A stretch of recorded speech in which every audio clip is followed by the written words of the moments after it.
उर्दू के एक वचन और बहुवचन शब्द यानी वाहिद और जमा अल्फाज यानी सिंगुलर्स एंड प्लूरल्स पार्ट 19।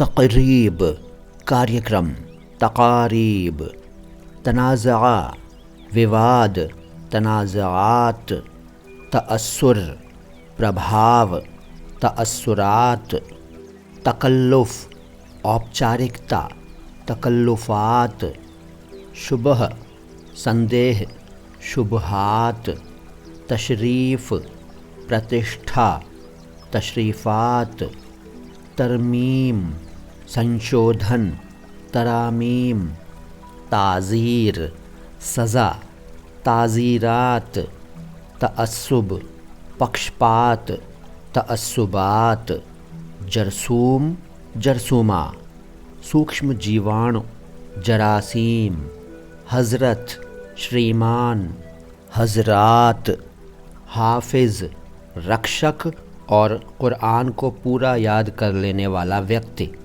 हुफ़्फ़ाज़ हिस्स इंद्रिय, हवास हरकत गति, हरकात हैवान जंगली जानवर, हैवानात, हदीस इतिहास, परंपरा आदि, अहादीस। दोस्तों, इस सीरीज़ के पिछले वीडियोज़ अगर आपने नहीं देखे हैं तो देखिए और अगले वीडियोज़ भी ज़रूर देखिएगा। इस सीरीज़ में मैं आपको सैकड़ों शब्द बता रहा हूं उर्दू के, उनके अर्थ और उनके बहुवचन भी बता रहा हूं।